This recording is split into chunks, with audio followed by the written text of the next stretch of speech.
Sarah Martinez had been flying commercial airlines for over 15 years, but she had never experienced anything quite like this particular Tuesday morning flight from Denver to Washington, D.C. As she settled into seat 14C, adjusting her small carry-on bag beneath the seat in front of her, she appeared to be just another business traveler. Her navy blazer was crisp, her dark hair pulled back in a professional bun, and she carried herself with the quiet confidence of someone accustomed to traveling. The Boeing 737 was about half full, typical for the 6:30 a.m. departure time. Most passengers were either business travelers heading to meetings or government workers returning to the capital after a long weekend. Sarah had specifically chosen this early flight because it was usually quiet, allowing her to review some important documents during the 3-hour journey. She had no idea that this routine trip would soon become one of the most talked-about incidents in aviation circles. Captain James "Jim" Harrison was completing his pre-flight checklist in the cockpit, going through the familiar routine he had performed thousands of times during his 22-year career with the airline. His co-pilot, First Officer Lisa Chen, was equally experienced with 12 years of commercial flying under her belt.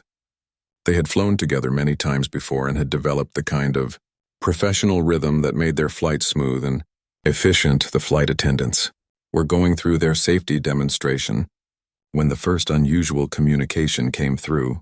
Air traffic control contacted the cockpit with what seemed like a routine message about weather conditions ahead. Captain Harrison acknowledged the transmission and made a note about potential turbulence over the Rocky Mountains. Everything was proceeding normally as the aircraft taxied toward the runway. Sarah pulled out her tablet and began reviewing a classified briefing document, being careful to angle the screen away from the curious eyes of the businessman sitting in 14B. He was already deep into his morning coffee and seemed more interested in his own laptop screen than her activities. The elderly woman in 14A was knitting what appeared to be a baby blanket, her needles clicking rhythmically as the plane prepared for takeoff.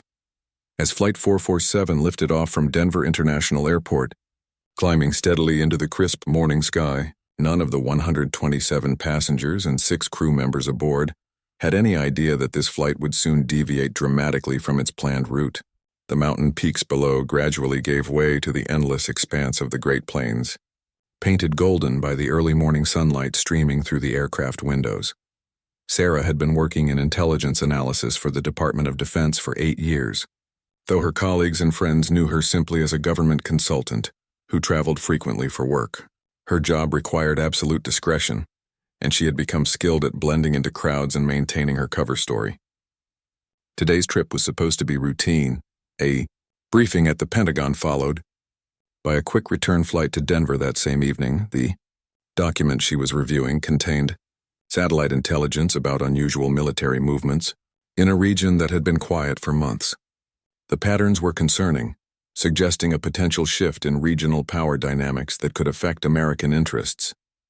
Sarah made mental notes as she read, knowing that her analysis would be crucial to the briefing she would deliver in just a few hours. Captain Harrison was enjoying the smooth flight conditions when air traffic control contacted them again, this time with a slightly different tone. The controller's voice carried an urgency that experienced pilots learned to recognize immediately. There was traffic ahead that needed to be avoided, and Flight 447 was being asked to make a minor course correction to the south. First Officer Chen plotted the new heading, while Captain Harrison acknowledged the instruction. Neither pilot thought much of the request. Course corrections were common, especially in busy airspace. They had no way of knowing that this was the beginning of a sequence of events that would test their training, their nerves, and their ability to make split-second decisions under extreme pressure. The businessman in 14B had dozed off, his laptop balanced precariously on his knees. The knitting needles in 14A had stopped their rhythmic clicking as the elderly woman gazed out at the landscape below. Sarah continued her review of the intelligence documents, occasionally glancing out the window at the patchwork of farmland stretching to the horizon. Flight attendant Monica Stevens was serving coffee in the forward cabin when she noticed one of the passengers in first class speaking quietly but intensely into his phone. This was unusual since passengers were asked to turn off electronic devices or put them in airplane mode during flight. She made a mental note to check on the situation after she finished the beverage service, unaware that this conversation would soon become a critical piece of the puzzle. The air traffic controller handling Flight 447 was dealing with an increasingly complex situation. Multiple aircraft were converging on the same general area, and weather patterns were creating additional challenges. What had started as a routine morning shift was quickly becoming one of the most demanding days of his career. He began prioritizing aircraft based on fuel levels, passenger loads, and destination airports, making calculations that would affect hundreds of lives. Sarah noticed that the flight path seemed different from her usual trips along this route, but she attributed it to normal air traffic management. She had flown this particular route dozens of times and was familiar with the typical landmarks visible from the cabin windows. The deviation wasn't dramatic, just enough to catch her attention before she returned to her reading. In the cockpit, Captain Harrison was beginning to sense that something was different about this flight. The series of course corrections was unusual, and the tone of the air traffic controllers had changed subtly. His years of experience had taught him to trust his instincts, and those instincts were telling him to pay closer attention to what was developing around them. The morning sun climbed higher as Flight 447 continued its journey eastward, now following a route that would take it significantly south of its original flight plan. None of the passengers were aware of the change, and the crew continued their normal service routines. But in the cockpit, both pilots were becoming increasingly alert to the possibility that this routine flight was about to become anything but routine. As they crossed into Kansas airspace, the next radio transmission would change everything about this flight and reveal why the woman sitting quietly in seat 14C was about to become the most important person on board. The radio crackled to life in the cockpit of Flight 447, with a transmission that made both Captain Harrison and First Officer Chen exchange worried glances. The voice was different this time, not their usual air traffic controller, but someone with military bearing and unmistakable authority. United Flight 447, this is NORAD Command. We need you to contact passenger in seat 14C immediately. Identify yourself to her using call sign Nightingale 7. This is a priority alpha directive. Captain Harrison felt his blood run cold. In over 2 decades of flying, he had never received such a transmission. NORAD, the North American Aerospace Defense Command, didn't communicate with commercial flights unless something was seriously wrong. Priority Alpha meant national security was at stake. First Officer Chen was already reaching for the aircraft manual, looking for protocols they had never hoped to use. Her hands trembled slightly as she flipped through pages, searching for procedures dealing with military intercepts and emergency communications. This was the kind of scenario they had trained for in simulator sessions but never expected to encounter in real life. Nightingale 7, Captain Harrison repeated quietly, testing the unfamiliar call sign on his tongue. The codename felt heavy with implications he couldn't begin to understand. Who was the woman in 14C, and why did the military need to contact her through a commercial airliner at 35,000 feet? Behind them, the cabin continued its normal rhythm. Flight attendant Monica Stevens was collecting empty coffee cups while passengers settled in for the remaining 2 hours of flight time. The businessman in 14B had awakened and was back to typing on his laptop. The elderly woman in 14A had resumed her knitting, and Sarah Martinez continued reading her classified documents, completely unaware that she was about to become the focal point of a developing crisis. Captain Harrison made a decision that went against every instinct he had developed during his career. Instead of immediately complying with the NORAD directive, he keyed his radio and asked the question that was burning in his mind. NORAD Command, can you verify the nature of this request? We need to understand what we're dealing with here. The response came back immediately, with an edge of urgency that made both pilots sit up straighter in their seats. United Flight 447, time is critical. The passenger in 14C has security clearance level 7. She needs to be contacted immediately using the call sign Nightingale 7. Patch her through to frequency. HON 2735 on secure channel. National security is at stake. First Officer Chen quickly tuned their backup radio to the specified frequency, while Captain Harrison continued to process the implications. Security clearance level 7 was something he had heard about but never encountered. It was reserved for individuals with access to the most sensitive intelligence in the American government, people whose knowledge could affect the safety of millions of lives. Flight attendant Monica Stevens noticed Captain Harrison emerging from the cockpit with an expression she had never seen before. His usual calm professionalism was replaced by barely controlled tension. He moved through the cabin with purpose, scanning seat numbers until he reached row 14. The businessman in 14B looked up curiously as the captain stopped beside their row. This was unusual. Captains rarely left the cockpit during flight except for emergency situations. The elderly woman in 14A paused her knitting, sensing that something important was about to happen. Captain Harrison leaned down toward Sarah, keeping his voice low enough that nearby passengers couldn't overhear. "Excuse me, miss. I need to speak with you privately. It's regarding a communication we've received." Sarah looked up from her tablet, immediately alert. Her training had taught her to recognize when situations were developing beyond normal parameters. The captain's demeanor, the timing, and the careful way he was speaking all triggered alarm bells in her mind. "Is there a problem with the flight?" she asked, closing her tablet and preparing to follow him. "We need to discuss this in private," Captain Harrison replied, gesturing toward the front of the aircraft. "If you would please come with me." As they moved toward the front galley area, away from passenger ears, Sarah's mind was already racing through possibilities. Her current assignment involved tracking potential terrorist activities, and she had been reviewing intelligence that suggested something significant might be developing. Had that something just become operational? In the relative privacy of the forward galley, Captain Harrison delivered the message that would transform this routine flight into something unprecedented. "Ma'am, I've been instructed to contact you using the call sign Nightingale 7. NORAD Command needs to speak with you immediately on a secure frequency." The color drained from Sarah's face. Nightingale 7 was her operational call sign, known only to a handful of people in the intelligence community. For NORAD to be using it meant that the situation she had been tracking was no longer theoretical. It was happening right now. "How long ago did you receive this communication?" she asked, her professional training taking over. "About 10 minutes ago. They've asked us to patch you through to frequency 127.35 on secure channel." Sarah nodded grimly. "Captain, I need you to understand that whatever is happening, it's serious enough for military command to break operational security by contacting me on a civilian aircraft. I'm going to need your full cooperation, and I may need to ask you to do things that seem unusual."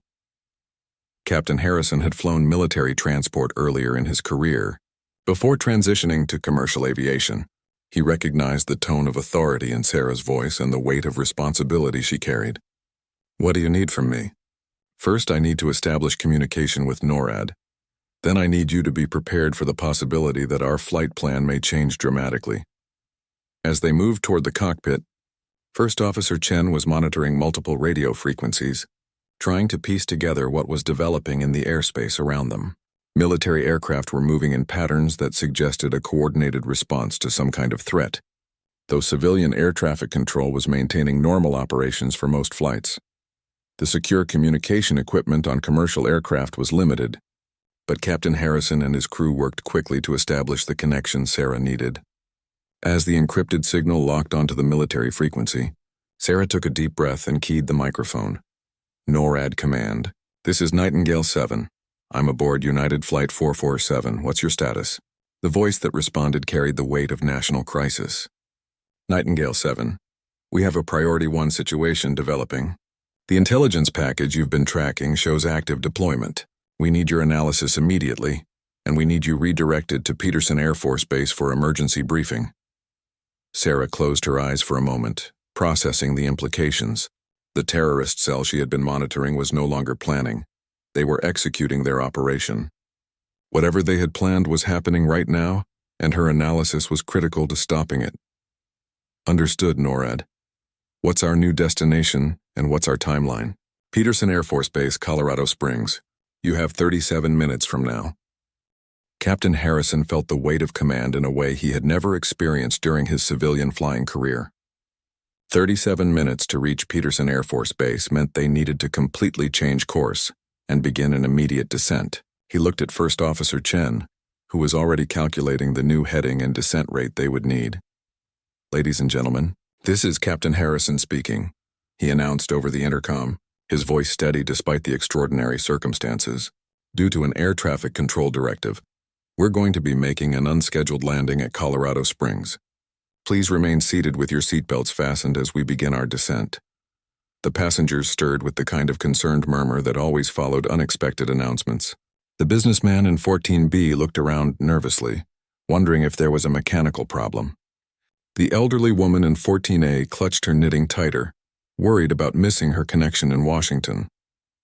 None of them could imagine that their flight was being diverted because of a developing national security crisis. Sarah remained in the cockpit, maintaining communication with NORAD, while Captain Harrison maneuvered the aircraft through one of the most challenging approaches of his career. Peterson Air Force Base wasn't designed for large commercial aircraft, and landing there would require precision flying under pressure. Nightingale 7, we're uploading new intelligence data to your secure device, sir, came the voice from NORAD command. The situation has escalated. We have confirmed terrorist activity at multiple locations, and your analysis suggests they're coordinating a multi-phase attack. Sarah activated her encrypted tablet, watching as classified data streams populated her screen. The intelligence picture was worse than she had initially assessed. The terrorist cell she had been tracking wasn't planning a single attack. They were orchestrating a coordinated strike against multiple critical infrastructure targets across the American Southwest. NORAD. I'm seeing coordination patterns that suggest attacks on power grid substations, communication hubs, and transportation network, she reported, her fingers flying across the tablet screen as she analyzed the incoming data. The timing suggests they're planning to create cascading failures that would affect millions of people. First Officer Chen was coordinating with Peterson Air Force Base Air Traffic Control, receiving vectors for an approach that would bring them down quickly but safely. The military controllers were clearing all other aircraft from the airspace, creating a corridor specifically for Flight 447. In the cabin, Flight Attendant Monica Stevens was managing increasingly anxious passengers. The change in engine sound and the obvious descent had people worried about the aircraft's condition. She moved through the cabin with professional calm, reassuring passengers, while privately wondering what could possibly require such a dramatic diversion. The businessman in 14B had tried calling his office but found that his phone wasn't connecting properly. He attributed this to altitude and aircraft interference, not knowing that military jamming equipment was preventing all civilian communications from the aircraft to maintain operational security. Captain Harrison was dealing with approach conditions unlike anything he had encountered in civilian flying. Peterson Air Force Base was giving him direct vectors to avoid military training airspace while managing other aircraft that were apparently involved in whatever crisis was developing below. United Flight 447, you're cleared for immediate approach to runway 35. Be advised, you'll have military escort upon landing, came the crisp voice of the Air Force controller. Through the cockpit windows, First Officer Chen spotted two F-16 fighter jets taking position alongside their aircraft. The sight of military interceptors escorting a commercial airliner was surreal, even for pilots who had seen unusual situations throughout their careers. Sarah continued her analysis of the intelligence data, cross-referencing patterns she had been tracking for months with the real-time information flowing through her secure connection. The picture that emerged was terrifying in its scope and sophistication. NORAD, the attack appears to be designed to create a blackout cascade across Colorado, Utah, Arizona, and New Mexico, she reported. If they succeed in taking down the primary substations I'm identifying, it could affect power for over 12 million people for weeks or months. The response from NORAD Command carried the urgency of a countdown clock. Nightingale 7, FBI tactical teams are moving to intercept at locations you've identified, but they need your real-time analysis to prioritize targets. How much time do we have? Sarah studied the data streams, looking for timing patterns in the communications intercepts and movement tracking. Her analysis suggested that the terrorists were moving faster than originally planned, possibly because they suspected they had been detected. Based on operational patterns, I estimate we have less than 2 hours before they begin the primary phase of their attacks, she replied. The communication bursts suggest they're accelerating their timeline. Captain Harrison was now focused entirely on the approach to Peterson Air Force Base. The runway was shorter than he typically used for commercial operations, and the surrounding terrain made the approach challenging. He had flown into military bases during his earlier career, but never with 127 civilian passengers aboard during a national security crisis. The F-16 escorts maintained their positions as Flight 447 descended through 10,000 feet, then 5,000 feet. On the ground, emergency vehicles were positioning themselves along the runway, not because they expected a problem with the landing, but because this aircraft carried someone whose knowledge was critical to preventing a catastrophic attack. First Officer. Chen called out altitude and airspeed readings while Captain Harrison made constant adjustments to keep the aircraft on the precise glide path required for the challenging approach. The professionalism that had developed between them during previous flights was now being tested under extraordinary pressure. 1,000 feet. On glide path, airspeed good, Chen reported. In the cabin, passengers pressed against windows, curious about the military aircraft flying alongside them and the unfamiliar landscape below. Colorado Springs spread out beneath them, with the distinctive profile of Cheyenne Mountain visible in the distance, home to NORAD's command center, carved deep into solid rock. Sarah was receiving final updates from NORAD as the aircraft prepared to land. FBI tactical teams were moving into position at the locations she had identified, but success would depend on precise timing and coordination. Her analysis had given them the intelligence they needed, but the execution would determine whether millions of Americans would face a disaster that could take months to repair. Nightingale 7. Upon landing, you'll be transported directly to NORAD Command Center, came the final transmission. Your work has given us the intelligence we need to prevent this attack, but we need your continued analysis as the situation develops. Captain Harrison felt the main landing gear touch down on Peterson Air Force Base runway 35. Followed by the nose gear making contact with the concrete. As he deployed the thrust reversers and began braking, he knew this was unlike any landing he had ever made. Behind him, 127 passengers were about to discover that their routine flight had become part of one of the most significant counterterrorism operations. In recent American history, the aircraft rolled to a stop at the end of the runway, surrounded by military vehicles and personnel. As Captain Harrison shut down the engines, he realized that the next few hours would determine whether Sarah Martinez's intelligence analysis would prevent a disaster that could have affected millions of lives. The moment Flight 447 came to a complete stop on the Peterson Air Force Base runway, military personnel surrounded the aircraft with a precision that spoke of well-rehearsed emergency protocols. Captain Harrison watched through the cockpit window as armed security teams took positions around the plane while a black SUV approached the front exit door. Sarah gathered her encrypted tablet and prepared to leave. But before she could move toward the door, she turned to Captain Harrison and First Officer Chen. I want you both to know that your professionalism today likely saved thousands of lives. What happens next is classified, but you should be proud of how you handled an impossible situation. Captain Harrison nodded grimly. Will you be able to tell us what this was all about? Someday, perhaps. But right now, I need to go prevent something terrible from happening. Sarah moved toward the aircraft door, where military personnel were already waiting to escort her. In the cabin, passengers were growing increasingly agitated. Flight attendant Monica Stevens was fielding a barrage of questions about why they had landed at a military base, why armed soldiers were surrounding the aircraft, and when they would be able to continue to Washington, D.C. The businessman in 14B had become particularly vocal in his complaints. I have a meeting with the Secretary of Commerce in 3 hours. This delay is completely unacceptable. He had no idea that his complaint was insignificant compared to the crisis developing across the American Southwest. The elderly woman in 14A was more philosophical about the situation. In my 92 years, I've learned that when the military gets involved, it usually means something important is happening that we don't understand yet, she told the agitated businessman. As Sarah exited the aircraft, she was immediately surrounded by a security detail that escorted her to the waiting SUV. The vehicle accelerated away from the aircraft and headed directly toward the distinctive profile of Cheyenne Mountain, where NORAD's command center waited deep underground. During the 20-minute drive, Sarah continued analyzing intelligence data on her tablet while receiving updates through her secure communication device. The news wasn't good. Terrorist teams had been detected at multiple locations, and they appeared to be accelerating their timeline even faster than she had initially calculated. The FBI teams are in position at 6 of the 8 target locations, her handler reported through the encrypted channel. But we're still missing 2 critical sites, and the terrorists seem to know we're onto them. They're moving up their attack schedule.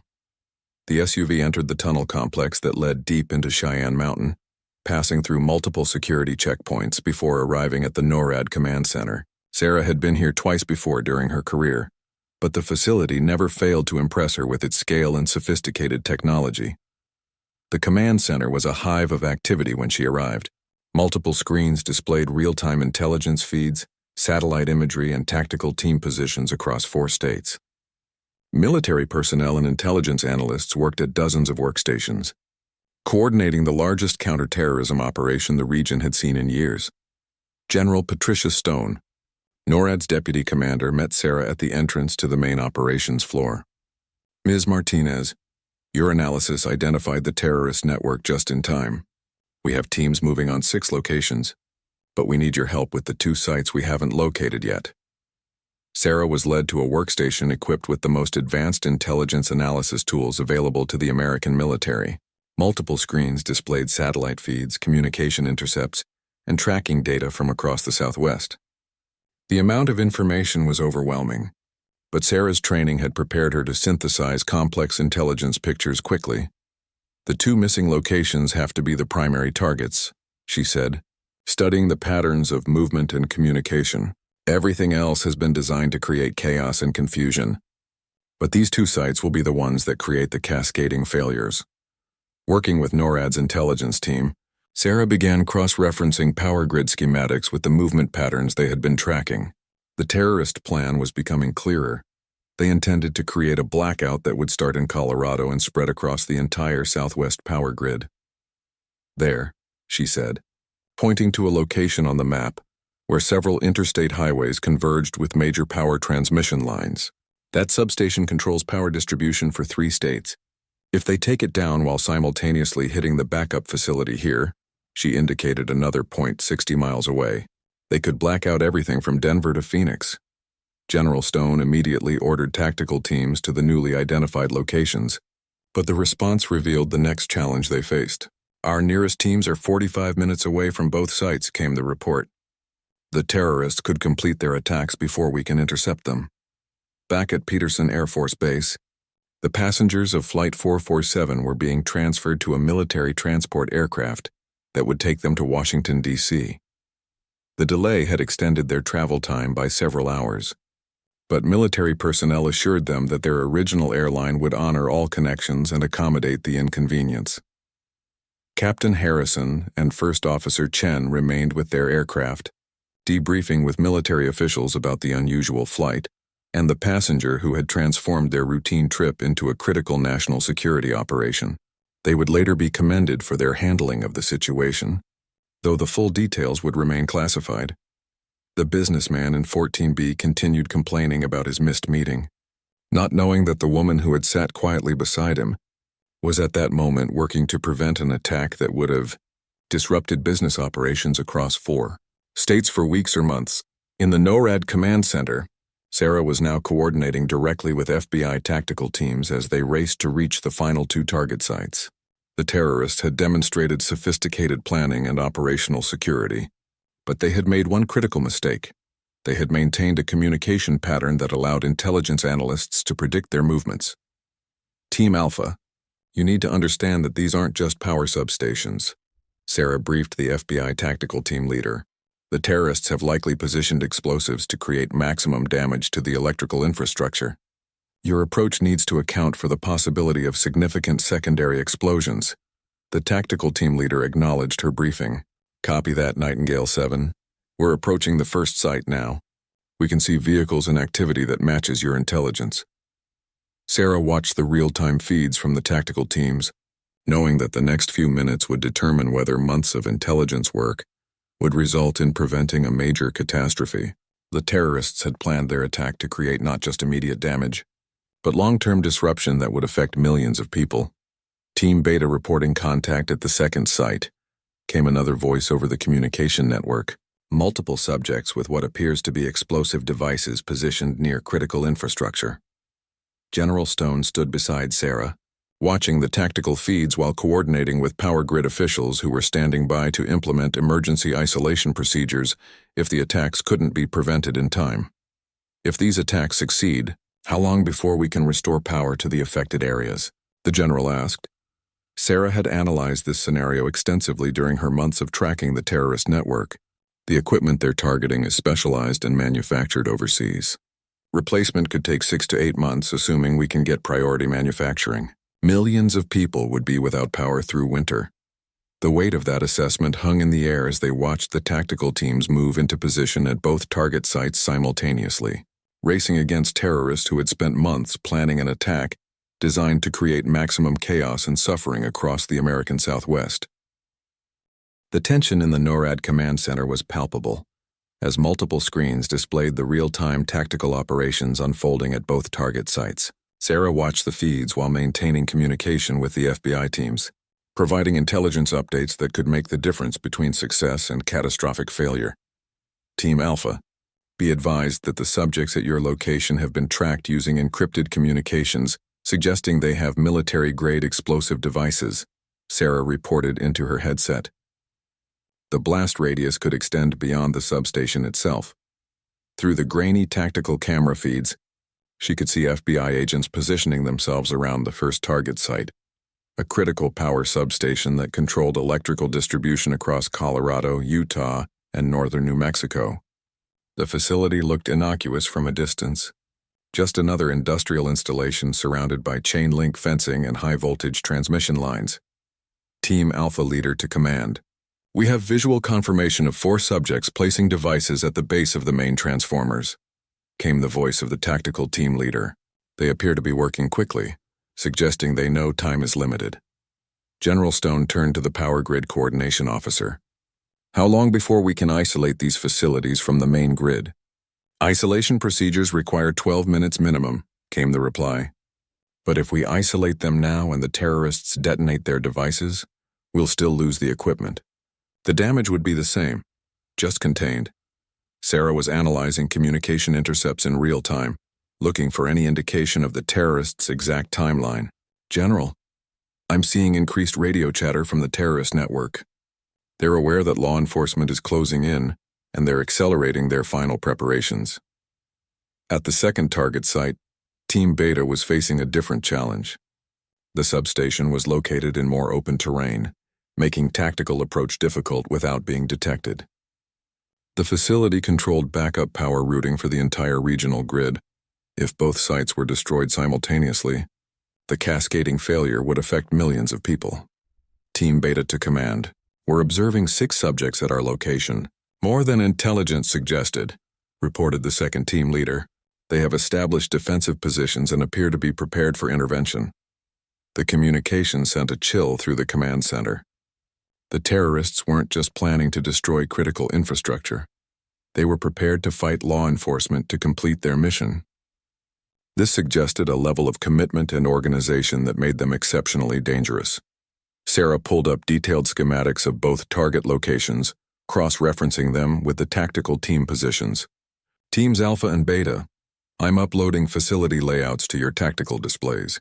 The primary targets are the large transformer banks on the eastern sides of both installations. If you can prevent damage to those specific units, you can minimize the regional impact even if secondary equipment is damaged. Captain Harrison, still at Peterson Air Force Base, was following news reports on his phone and beginning to understand the magnitude of what had interrupted their flight. Local news stations were reporting increased security around power facilities and unusual military activity, though details remained vague. The passengers from Flight 447 had been loaded onto military transport aircraft for the continuation of their journey to Washington, D.C., most of them still unaware that the quiet woman in Seat 14C was coordinating the response to a major terrorist attack from deep inside Cheyenne Mountain. First Officer Chen was completing paperwork related to the emergency diversion when a military intelligence officer approached her. Ma'am, we need you to review your observations of the passenger in Seat 14C during the flight. Did you notice anything unusual about her behavior or activities? She was reading on a tablet and seemed like a typical business traveler, Chen replied.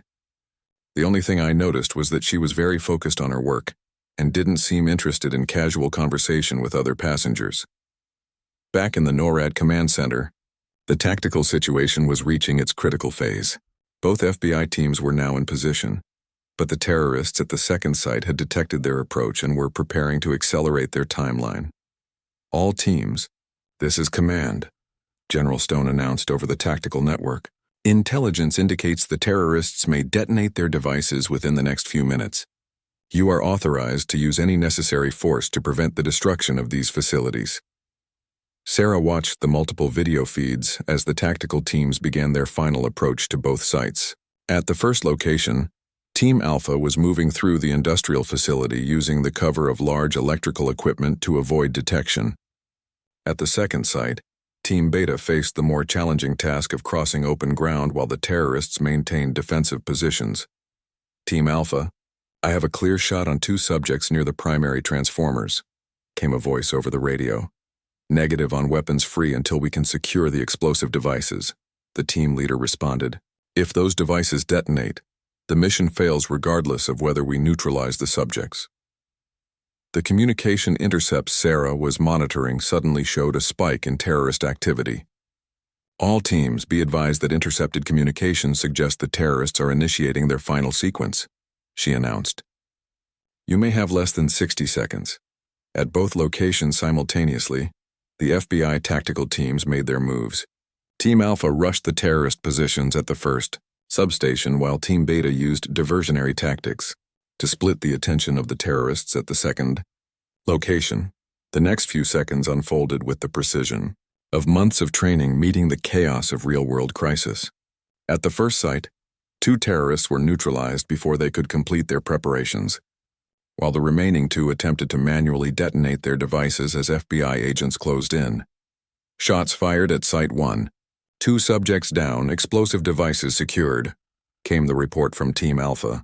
At the second site, the situation was more complex. The terrorists had prepared defensive positions and were determined to complete their mission, even as FBI agents surrounded their location.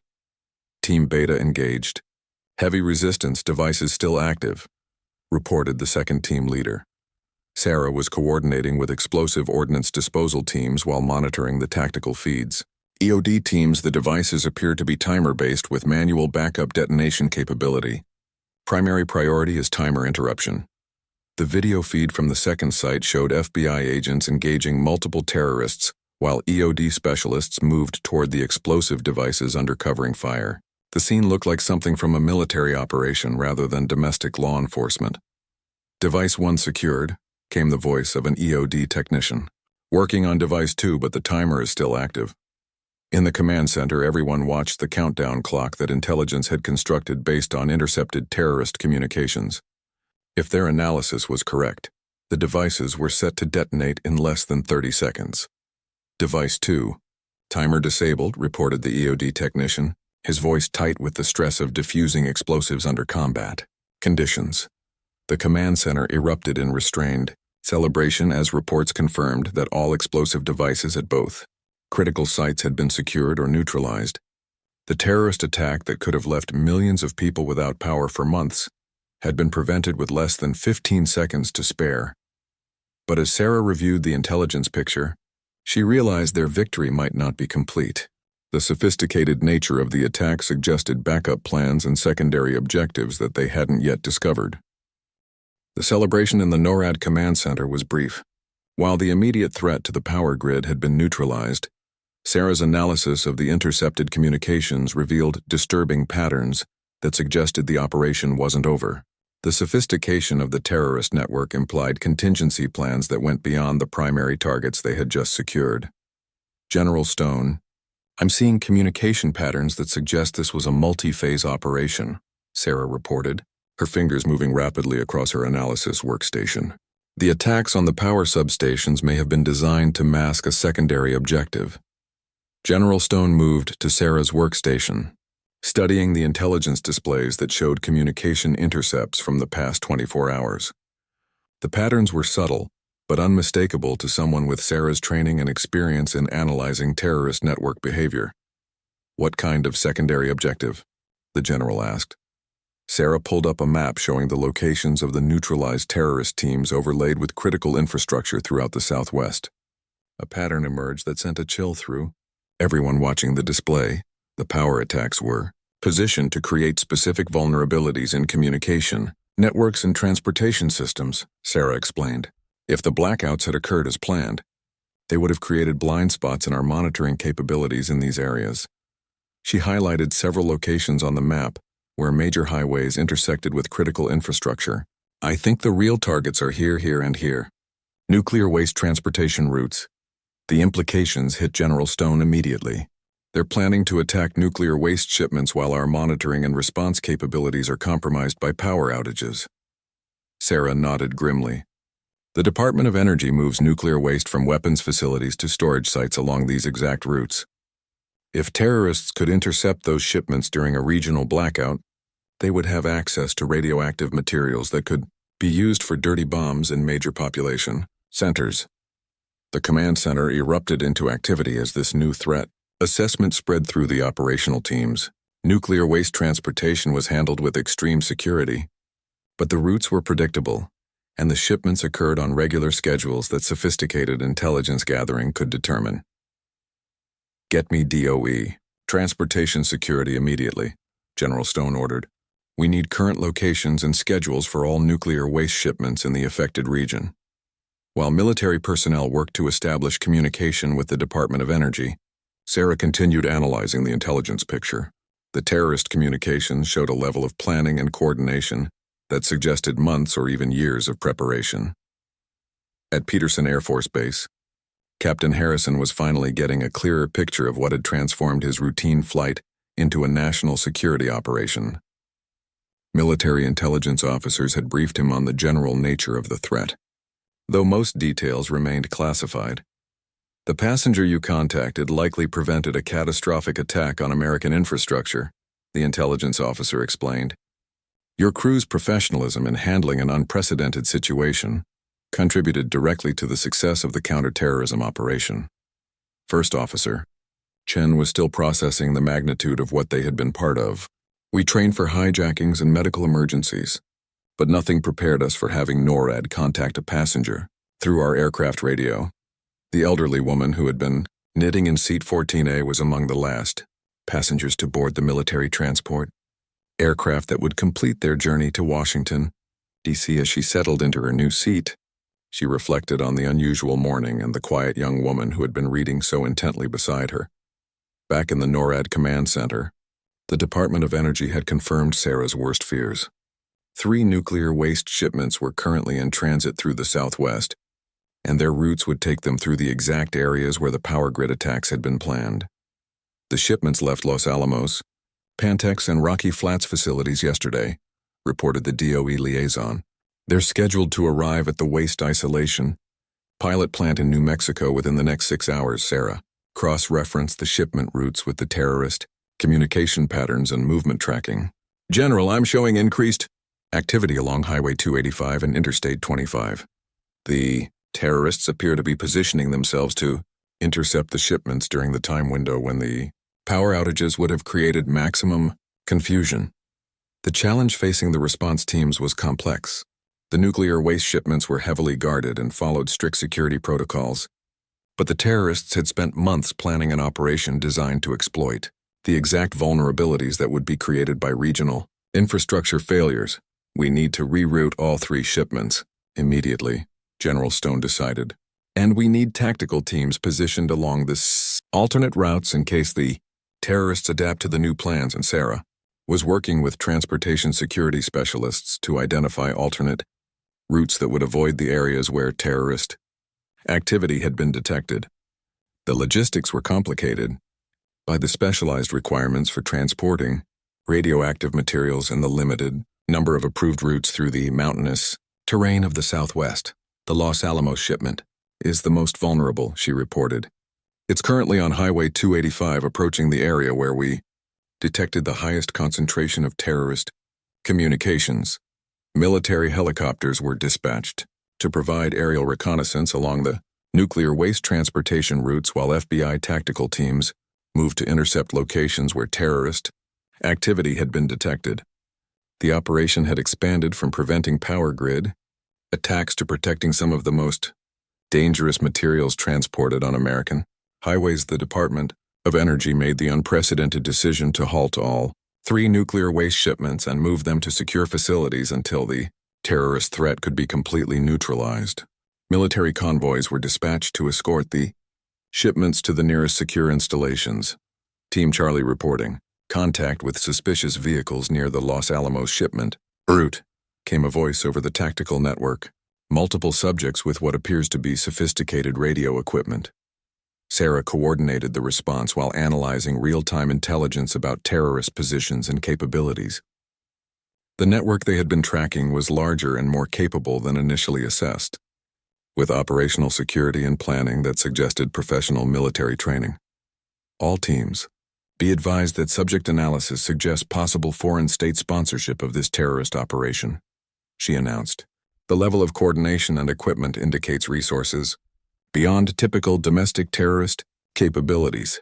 The implications of foreign state involvement transformed the crisis from a domestic terrorism incident into a potential act of war. General Stone immediately escalated the situation to the highest levels of government while coordinating the tactical response to protect the nuclear materials. Over the next 2 hours, FBI and military teams systematically identified and neutralized terrorist positions along all 3 nuclear waste transportation routes. The operation revealed a network of over 30 individuals positioned across 4 states, all working toward the goal of acquiring radioactive materials during the chaos that would have been created by massive power outages. As the sun set over Colorado, the immediate crisis had been contained. The nuclear waste shipments were secure in military facilities, the power grid remained operational, and the terrorist network had been dismantled. But the investigation that followed would reveal the true scope of the threat that had been prevented. Sarah Martinez eventually returned to Peterson Air Force Base, where Captain Harrison and First Officer Chen were waiting to thank her personally for the extraordinary day they had shared. The quiet woman who had been reading in Seat 14C had indeed prevented a catastrophe that could have affected millions of lives. The official reports will remain classified, Sarah told them as they prepared for their delayed return to normal operations. But I want you to know that your professionalism today helped prevent what could have been the most significant terrorist attack on American soil since September 11th. Flight 447's passenger manifest would be reviewed by intelligence analysts for months afterward, but none of the other travelers would ever know how close they had come to being part of history. The businessman who had complained about his missed meeting would never realize that the delay had been caused by preventing an attack that would have shut down business operations across the Southwest for months. As Sarah finally boarded a military aircraft for her own journey back to Washington, D.C., she reflected on the complex intelligence work that had made this success possible. The routine flight that had begun with her reviewing classified documents had ended with preventing one of the most sophisticated terrorist operations ever attempted on American soil. The woman who had been sitting quietly in Seat 14C had indeed made the pilots freeze mid-flight, but not from fear, from the realization that they were carrying someone whose knowledge and skills were critical to protecting the nation from a catastrophic attack that would have changed the lives of millions of Americans.